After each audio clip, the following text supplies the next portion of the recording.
వ్యక్తి ఎవరు ఉంటాడో ఆయన సర్వతోముఖాభివృద్ధి పొందుతాడు. దాని వలన ఎనలేని కీర్తిని పొందుతాడు. మీకు నేను ఒక ఉదాహరణ చెప్పాలి అంటే, పిల్లలందరికీ కూడా తప్పకుండా ఆదర్శంగా పెట్టుకోవలసిన మహానుభావులు మోక్షవంతం విశ్వేశ్వరయ్య గారు.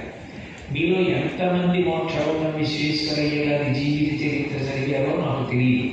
కానీ నేనైతే మీకు ఏం చెప్తానంటే, మీకు పుట్టినరోజు వచ్చిన, మీ ఇంట్లో ఏదైనా పండగ జరిగిన, మీ మేనమామ గారు కానీ, పినతండ్రి గారు కానీ, పెదనాన్నగారు కానీ ఎవరైనా మీకు ఏదైనా బహుమానం ఇవ్వాలి అని అనుకుంటే, అప్పుడు అటువంటి వాళ్ళకి మీరు బహుమానం మీకు ఇచ్చేటప్పుడు నాకు ఒక మంచి పుస్తకం ఇవ్వని అడగండి. ఆ పిల్ల కష్టపడి మీకు వచ్చారో మీరు కేవలం పుస్తకం చదివినట్టు కాకుండా మీ ధనం చెల్లించి, ఆయన చదువుకున్నవారు కాదు.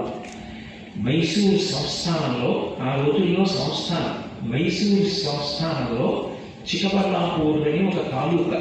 పిల్లవాడి తెలివితేటలు చూసి ముచ్చటపడి మేనమామ గారు బెంగళూరు తీసుకెళ్తే, బెంగళూరులో ఇంటికి నడిచి వచ్చి అంత కష్టపడి పుస్తకాలు చదువుకుని, పుస్తకాలు లేకపోతే ఎవరో స్నేహితుల పుస్తకం తీసి కట్టుకోవడానికి మీరు మోక్షవంతం విశ్వేశ్వరయ్య గారి జీవిత చరిత్ర చదవండి, మీకు అర్థమవుతుంది.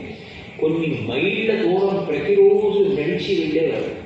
నడిచి వెళ్ళి ఒక మంత్రి గారి ఇంట్లో పిల్లలకి విద్యాబోధన చేసి, అక్కడ వచ్చినటువంటి ట్యూషన్ ఫీజు తీసుకుని, ఆ ట్యూషన్ ఫీజుతో ఆయన తన చదువు కోసం అని చెప్పి ఆ ధనాన్ని వెచ్చించారు. వెచ్చించి పూణేలో, ఆ రోజుల్లో ఇప్పుడు ఉన్నట్టుగా బీటెక్ లేదు, ఆ రోజుల్లో చదువుకోవడం అంటే ఇంజనీరింగ్లో పట్టభద్రులు కావడం అంటే సిఈఈసిఎల్ అని ఉండేది.